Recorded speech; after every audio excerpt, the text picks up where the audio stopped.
বাবিয়ে খুব খুশি, নতুন একটা সিগুলি বানাইছে। আমাকে কি আইছিল আমার কচু দিত, তাই আমি তাই বাঁশ দিয়ে দিছি, আসলা বাঁশ। কথাটা বোঝেন নাই? আমাদের গ্রাম অঞ্চলে এই শব্দগুলো থাকে আর কি, কুমিল্লার ভাষায় কচু দিত আইছে, তো বাবি বুদ্ধি করে বাঁশটাই দিয়ে দিছে।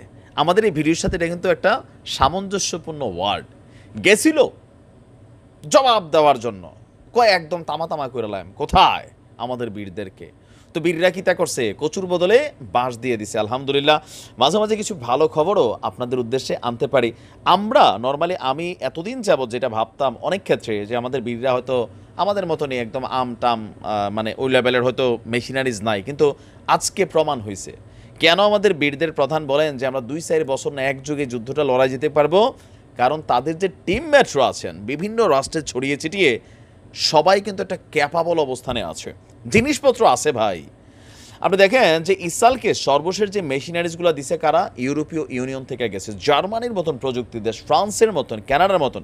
কানাডা মাত্র জুম্মা 8 দিন হচ্ছে বন্ধ করছে, ইউএস দিচ্ছে, আর ইসরায়েল তো নিজেও উৎপাদন করছে। সেই রকম জিনিস যখন রুখে দিতে পারে, তাহলে বুঝতে হবে আমাদের বীরদের কাছেও ছাতিটা বড় শক্ত মাপের আছে। আপনার ইসরায়েলের দখলদার সেনারা, আপনারা জানেন যে আমাদের বীরদের একটা টিম বসবাস করে সিরিয়াতে। ওইখান থেকে কিন্তু গত কয়েকদিন আগে গোলান ভূমিতে ঘটনা ঘটাই দিছিল, তাই না? হাইফা বন্দরেও ঘটনা ঘটাইছিল। সেইটার জবাব দেওয়ার জন্য সিরিয়ার রাজধানী দামেস্কে লক্ষ্য করে আপনার উচ্চ প্রযুক্তির অত্যাধুনিক মানের ক্ষেপণাস্ত্র হামলা চালিয়েছিল আপনার ইসরায়েলি সেনারা। তবে এবার সিরিয়ার রণক্ষেত্রে এই ক্ষেপণাস্ত্র প্রতিরক্ষা ইউনিট, আমাদের বীরদের, তারা তাদের সক্ষমতা ব্যবহার করে ইসরায়েলের এই ক্ষেপণাস্ত্রগুলোকে ঠৌকে দিয়েছে মাইরি আসমানেই। আগে আমরা দেখতাম যে ইসরায়েলের দিকে উইরা গেলে ছু দেখতেন খালি আকাশে ফুটে, তা আমরা তো এরকম 2-4টা ফুটাই দিচ্ছে।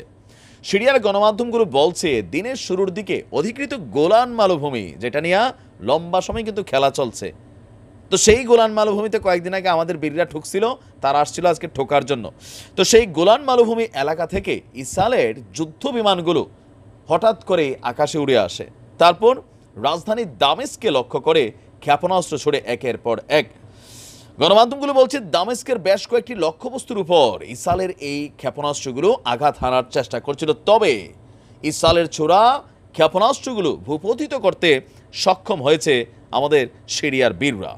ইসরায়েলের আগ্রাসনে কেউ হতাহত না হলেও কিছু বস্তুগত ক্ষয়ক্ষতি হয়েছে বলে জানা গেছে।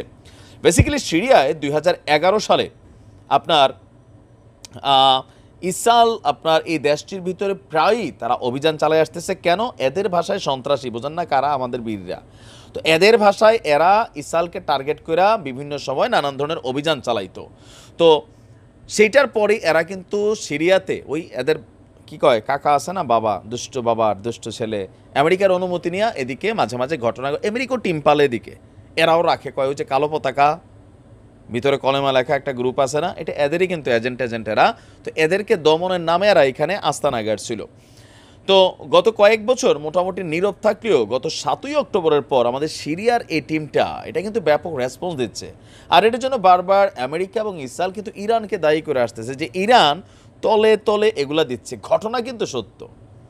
আপনি দেখেন ইয়েমেন দরিদ্র একটা দেশ, এই ইয়েমেনের কাছে যেই ক্ষেপণাস্ত্র আসছে আপনি দেখছেন, ছবি প্রকাশ করছে, একদম সাগরের নিচে দিয়ে মারমোয়ালায়, উপর দিয়ে তো মারেই ড্রোন, মানে আমেরিকার প্রতিরক্ষা দেওয়াই তো এখন কি আছে, ইসরায়েলের যা দেওয়া আছে উন্নত বিশ্বের, এগুলো ফাঁকি দিতে সক্ষম।